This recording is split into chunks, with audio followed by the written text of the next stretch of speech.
갚을게요. 꼭. 제발 살려주세요. 돈은 어떻게든 갚을 거야. 그럼 당신도 끝장이라고. 왜 끝장이야?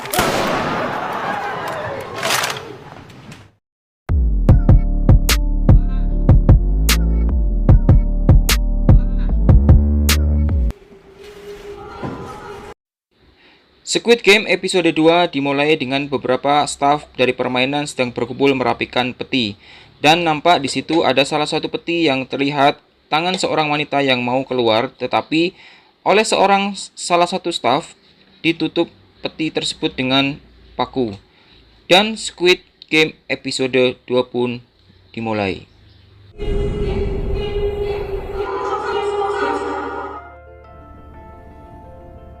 고맙다. Dan kemudian di ruangan para peserta, nampak peserta sedang trauma dan sedang berkumpul di situ. Nampak pemeran utama kita dari film ini yaitu Gi-hun mengucapkan terima kasih kepada teman-temannya yaitu San-woo dan salah satu teman pria yang berkulit hitam dari India yang bernama Ali. Dia mengucapkan terima kasih karena telah menyelamatkan nyawanya. Dan tiba-tiba ada terdengar suara dari ruangan itu terbuka. Dan ternyata adalah staf dari game itu.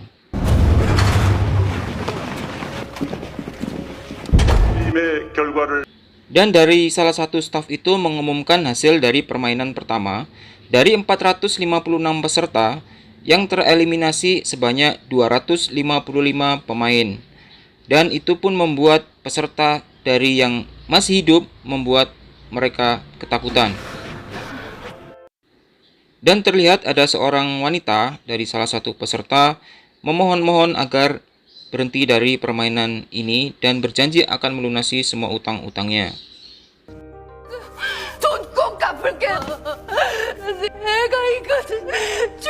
Begitupun juga ada salah satu seorang wanita memohon-mohon juga agar dia bisa ikut keluar dari permainan sadis ini. Dan itu pun memancing semua peserta lain untuk memohon ingin berhenti.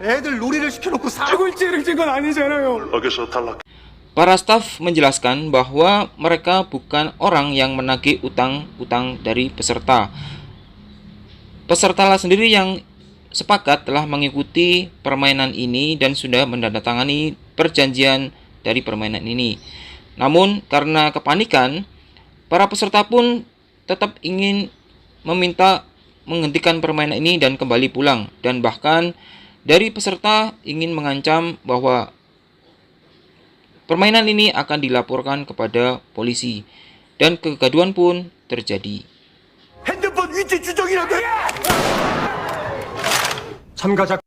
Dan Sang-woo pun memberanikan diri untuk mengatakan bahwa permainan ini bisa dihentikan sesuai dengan pasal 3 jika seluruh peserta mayoritas setuju. Dan para staf pun mengiyakan hal tersebut.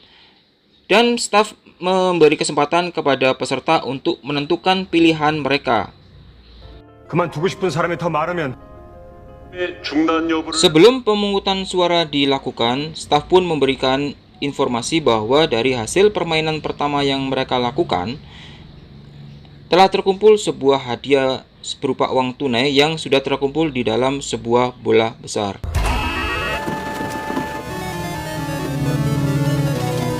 Staf pun menjelaskan bahwa uang yang terkumpul itu bersumber dari 255 pemain yang tereliminasi.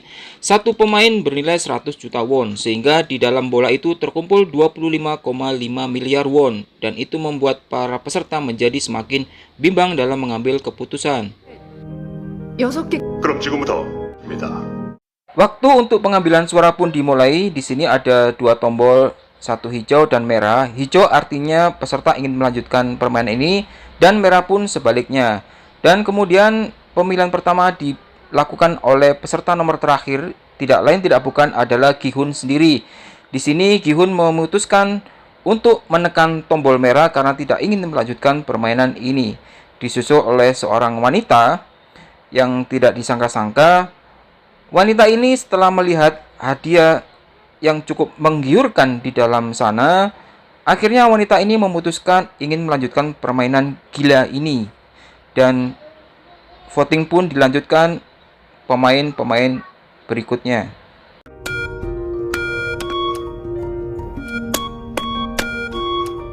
Saat giliran Sangwo tiba, ia pun memutuskan untuk memilih warna hijau dan memilih agar melanjutkan permainan ini karena Sangwo sangat membutuhkan uang tersebut untuk melunasi semua hutang-hutangnya. Dan disinilah antara peserta yang memilih warna hijau dan warna merah terjadi adu mulut. 너 혼자 죽어 이 새끼야. 다 집에 가야죠. 난 나가서 개처럼 살다 죽는. 죽으려면 너 혼자 죽어. Staf pun menjelaskan bahwa apapun pilihannya itulah hak berdemokrasi dan pilihan dari hijau maupun merah itulah hak masing-masing peserta. Dan pemilihan pun dilanjutkan sehingga pada akhirnya mencapai skor sama-sama imbang yaitu 100. Dan di sini seorang kakek tua tersisa satu suara yang menentukan bahwa permainan ini akan dilanjutkan ataupun tidak. 띄워주시면 됩니다. Saat kakek menentukan pilihan terakhir, hal ini membuat peserta lain gemeteran. Tak disangka-sangka, sang kakek menekan tombol merah, artinya tidak mau melanjutkan game ini. Tentunya hasil voting ini membuat gembira para pemain yang ingin berhenti. Namun membuat kecewa para pemain yang ingin lanjut. Dan staf pun memberitahukan masih memberi kesempatan lain waktu apabila para pemain ingin kembali bermain. Gi-hun bersama Sae-byok diantarkan pulang dan diturunkan di pinggir jalan dalam keadaan mata tertutup. Peserta lain pun diturunkan di tempat terpisah. Saat itu Sang-wook diturunkan bersama Ali. Keesokan harinya, Gi-hun pun melaporkan kejadian tersebut kepada kantor polisi dan memberikan nomor telepon yang dia maksud. Dan akhirnya dari polisi berusaha menghubungi nomor yang ia berikan. Namun tidak disangka bahwa nomor telepon yang dia hubungi itu merupakan nomor yang salah. Dan ini membuat Gi-hun kaget dan dia berusaha mencoba menghubungi nomor tersebut dan ternyata sudah salah sambung. Dan kemudian kita diperlihatkan seorang detektif muda yang bernama Junho yang melihat nomor telepon di meja detektif. Di sini pun Gi-hun nampak kembali pulang ke rumah ibunya, namun ibunya tidak ada di rumah. Dan Gi-hun pun pergi ke rumah temannya yang bernama Sang-wo, dan di situ Sang-wo telah mengawasi ibunya dari jauh. Dan kemudian Sang-wo menceritakan kepada Gi-hun bahwa dirinya sedang terlilit utang yang besar dan terlibat dalam penggelapan dana.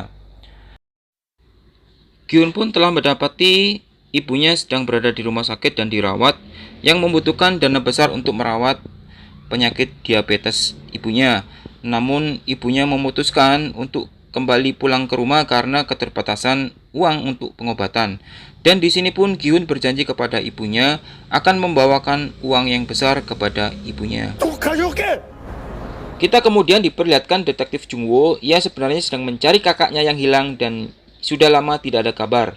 Ia pun pergi ke apartemen kakaknya. Di situ ia bertemu pemilik apartemen yang mengatakan bahwa kakak dari Jung-woo sudah lama tidak pulang dan nomor HP-nya tidak bisa dihubungi. Akhirnya Jung-woo pun berhasil masuk ke kamar apartemen kakaknya dan anehnya Jung-woo di sini menemukan sebuah kartu telepon yang bentuknya sama dengan kartu telepon yang ia temukan di kantor polisi saat Gi-hun melapor. Jung-woo pun kembali ke kantor polisi meminta alamat Gi-hun kepada polisi tersebut. Scene kemudian berubah kepada Sae-byok bersama adiknya. Adiknya meminta janji Sae-byok katanya akan pulang kembali bersama ibunya. Dan Sae-byok pun berjanji kepada adiknya bahwa tahun depan akan membawa ibunya kembali hidup bersama Sae-byok dan adiknya. Scene berubah kepada Ali, di mana ia datang ke tempat kerjanya dan menemui bosnya. Ali datang untuk meminta hak gaji yang tertunda dari tempat kerjanya tersebut. Saat itu bosnya juga tidak bisa memberikan gaji kepada Ali dengan beralasan bisnisnya yang sedang sepi. Namun Ali melihat amplop berisi uang yang banyak tergeletak di meja bosnya. Dan kemudian bosnya tersebut pergi begitu saja membawa uang yang ada di amplop tersebut. Ali pun bergegas mengejar bosnya dan memaksa meminta bayaran gajinya. Disitulah terjadi keributan antara Ali dan bosnya. Dan akhirnya tangan si bos masuk ke mesin penggilingan dan uang yang berada di amplop si bos terjatuh. Tanpa pikir panjang, Ali pun lari dan mengambil uang tersebut. Scene kemudian berubah ke sebuah toko di mana ibu dari Sang-woo sedang menelepon Sang-woo yang katanya saat itu Sang-woo berada di luar negeri untuk urusan bisnisnya. Dan dengan bangganya si ibu mengatakan kepada pembeli yang datang ke toko tersebut bahwa Sang-woo sedang sibuk dengan urusan bisnisnya di luar negeri. Di saat bersamaan juga sang ibu dikagetkan oleh beberapa polisi yang datang ke toko dan mencari Sang-woo. Polisi mengatakan bahwa Sang-woo adalah buronan yang telah terlibat dalam penggelapan dana. Hal ini pun membuat ibu Sang-woo kaget. Dan di lain tempat, Sang-woo pun terlihat stres dengan semua keadaan yang menimpa dirinya. Ia pun berendam sambil meminum soju. Dan tiba-tiba terdengar seseorang datang dan menekan bel berkali-kali di rumah Sang-woo. Namun setelah ditemui orang tersebut tidak ada. Dan Sang-woo pun hanya menemukan sebuah kartu telepon di bawah pintu dari game gila yang sebelumnya ia mainkan. Di situ tertulis jika Sang-woo ingin bermain game kembali, harap datang ke lokasi dan jam yang sudah tertulis di kartu telepon tersebut. Scene berubah ke pemeran utama kita, Gi-hun. Di sini Gi-hun nampak berada di depan supermarket meminum soju dan stres akibat kesulitan keuangan untuk pengobatan ibunya yang sakit. Tak disangka di sana Gi-hun bertemu lagi dengan seorang kakek yang merupakan salah satu seorang peserta di game tersebut. Dan mereka berdua pun ngobrol. Sang kakek mengatakan bahwa ia akan kembali datang ke game tersebut karena sang kakek sudah pasrah dengan keadaan penyakit tumor kepalanya dan ia merasa usianya tidak lama lagi. Oleh karena itu, sang kakek ingin menghabiskan waktunya yang tersisa untuk bersenang-senang dengan game tersebut dan siapa tahu menang dan mendapatkan uang yang sangat banyak. Scene kemudian berubah kepada Bang Tato yang sedang ngobrol berdua dengan bawahannya. Dan ternyata Bang Tato ini adalah seorang pemimpin geng. Dan bawahannya menanyakan kepada Bang Tato kemana Bang Tato selama ini berada. Dan karena hujan, mereka melanjutkan obrolan di dalam mobil. Bang Tato ini menceritakan semua kejadian yang ada di dalam game tersebut kepada bawahannya. Dan Bang Tato memerintahkan kepada bawahannya untuk mengumpulkan semua anggota geng dan membawa senjata untuk merampok miliaran uang yang ada di dalam game tersebut. Namun tak disangka bawahannya ini menolak permintaan dari Bang Tato tersebut karena ia tahu aib Bang Tato yang kalah judi di kasino Filipina dan memiliki utang yang banyak. Tak lama kemudian para penagih itu pun datang bergerombol ingin menangkap Bang Tato. Hal itu pun membuat marah Bang Tato dan Bang Tato langsung membunuh bawahannya dan langsung kabur terjun ke sungai. Welcome to Korea. Scene kembali kepada Gi-hun yang datang menemui mantan istrinya karena Gi-hun ingin meminjam uang untuk pengobatan ibunya. Namun sang mantan tidak punya uang. Dan Gi-hun meminta agar mantannya itu meminjamkan kepada suami barunya. Karena Gi-hun tidak tahu malu, sang mantan marah dan cekcok pun terjadi. 뭐 아빠 뭐? 쓰러졌어. 엄마 그날 죽었어. 내가 혼자 기다시피. Saat cekcok terjadi, tiba-tiba suami baru dari sang mantan pulang dan mendengar hal tersebut. Dan Gi-hun berpamitan pulang kepada putrinya. Saat Gi-hun mau pergi meninggalkan sang mantan, Gi-hun dipanggil oleh suami baru dari mantan istri tersebut. Pria itu memberikan sejumlah uang dan meminta agar Gi-hun tidak perlu mengembalikan uang tersebut, asalkan Gi-hun tidak datang lagi mengganggu kenyamanan keluarga mereka. Dan hal ini tentunya membuat Gi-hun marah dan melempar semua uang yang diberikan tersebut. Kejadian tersebut tidak sengaja dilihat oleh sang putri dan membuat putri dari Gi-hun itu kecewa dan merasa bersedih. Saat malam dan hujan deras tiba, Gi-hun pun ditemui oleh detektif Jung-woo. Jung-woo menanyakan tentang seluk-beluk dari kejadian kartu nama atau kartu game yang pernah Gi-hun laporkan di kantor polisi waktu lalu. Karena Jung-woo masih ingin mencari kakaknya yang hilang dan membutuhkan bantuan Gi-hun terkait hubungannya kartu game yang Jung-woo temukan di apartemen kakaknya, yang ternyata bentuknya sama persis dengan kartu game yang Gi-hun berikan di kantor polisi.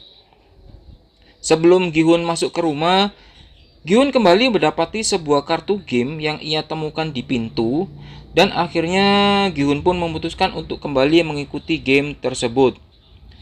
Dan di tempat terpisah terlihat Sang-woo, Bang Tato, Sae-byuk, sang kakek, dan Ali pun memutuskan akan kembali mengikuti game tersebut demi mendapatkan uang di dalam game dan menyelesaikan semua permasalahan mereka. Mobil jemputan pun datang dan Gi-hun memasuki mobil tersebut. Di sini terlihat Sae-byuk yang sudah tahu bahwa ia akan diberi gas atau asap di dalam mobil agar tertidur. Sae-byuk tidak menghirup gas tersebut dan ia berpura-pura tertidur. Dan dari belakang mobil pemain tersebut, detektif Jung-woo mengikuti arah kemana mobil van tersebut pergi. Menurut kalian, apakah detektif Jung-woo berhasil menemukan markas game tersebut? Dan siapakah yang berhasil memenangkan permainan di game tersebut? Kita akan lanjutkan ke episode ketiga. Dan tentunya agar Mimin terus bersemangat membuat spoiler film-film seru berikutnya, untuk teman-teman yang belum subscribe, silahkan subscribe dan nyalakan lonceng notifikasinya agar kalian tidak ketinggalan keseruan spoiler film lainnya. Dan silahkan share video ini kepada teman-teman kalian. Terima kasih dan sampai jumpa.